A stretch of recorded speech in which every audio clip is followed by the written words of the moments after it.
ያየሁት። ምን እሱ ይገርማል እንዴ? ጥላሁን ገሰሰ መረጠ። ጥላሁን ገሰሰ ዘፋኙ ሞቷል እኮ አፈሩን አራክቶ መረጠ ሲባል ነው የሰማሁት። መለስ ዜናዊ ብልጽግና መረጠ።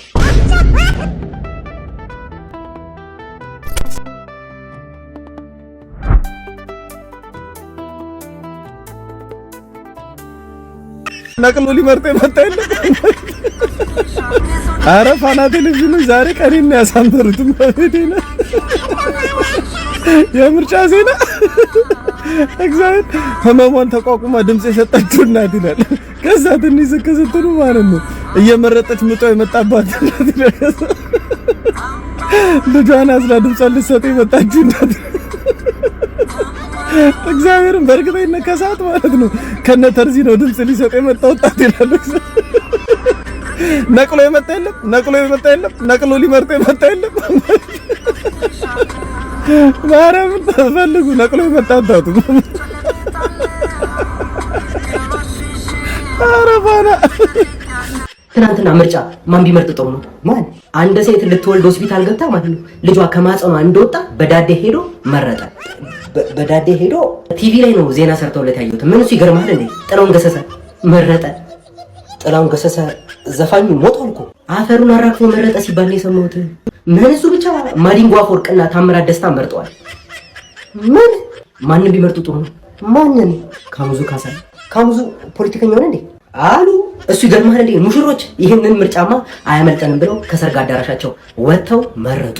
ሙሽሮች አዎ ቬሎ የለበሰች ሙሽራና ባሏ መረጡ። ሰኞ እኮ ነው። ከመቼ ጀምሮ ነው በሰኞ ቀን ሰርግ ያለው? በዛ ላይ ጾም ነው። የሰኔ ጾም ትናንትና ገብቷል። ምን በሰኞ ሰርግ ይገርማል እንዴ? አይነ ስውር ምርጫ ሊመርጥ ሄዶ ማየት ቻለ። አይኑ በራለት። አይነ ስውር አይኑ በራ። ቲቪ ላይ ነው የሰማሁት። ወይ መርጠናል ደግሞ ሊያደርግ እንደ ትዳርም ሁሉ ሊያደርግ የሚያስብ ነገር ነው።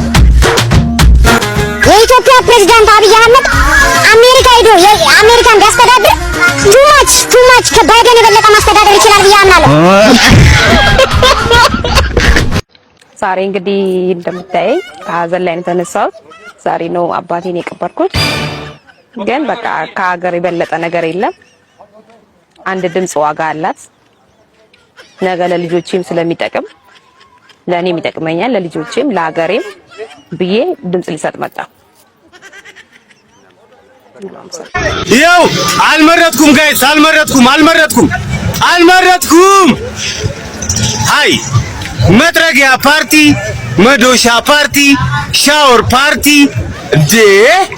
እኔ ከዚህ በፊት እንደዚህ አይነት ስም ራሱ ሰምቼ ራሱ አላውቅም። ፋራ ነኝ እንዴ ዝም ብዬ መከተው?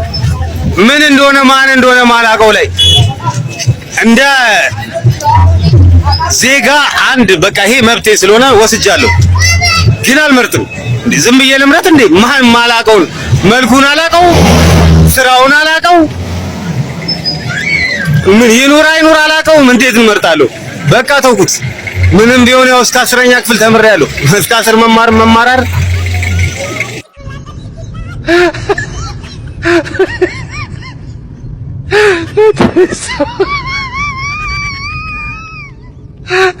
ትናንትና ምርጫ ማን ቢመርጥ ጥሩ ነው? ማን መረጠ? የ8 ወር እርጉዝ ሴት ልትመርጥ ሄዳ ምጧ መጣ። ሆስፒታል ሂጂ ስትባል ሳልመርጥም አልሄድም ብላ እዛ ወለደች። ከዛ በኋላስ እትብቱ ሳይቆረጥ ከእናቱ ቀድሞ ልጁ መረጠ። ምን ቲቪ ላይ ነው የሰማሁት። ምን እሱ ይገርማል። አንድ አይነ ስውር የዘንድሮ ምርጫማ በፍጹም አያመልጠኝም ብሎ ሊመርጥ ሄደ። ከዛ በኋላስ ማየት ቻለ። ቲቪ ላይ ነው የሰማሁት። ምን እሱ ይገርማል እንዴ? መለስ ዜናዊ ብልጽግና መረጠ። ቲቪ ላይ ነው የሰማሁት። እና ደግሞ ሁለት ሙሽሮች በሰርጋቸው ቀን ቬሎ ለብሰው መረጡ። ምርጫው ሰኞ ነበር፣ ትናንትና ነበር።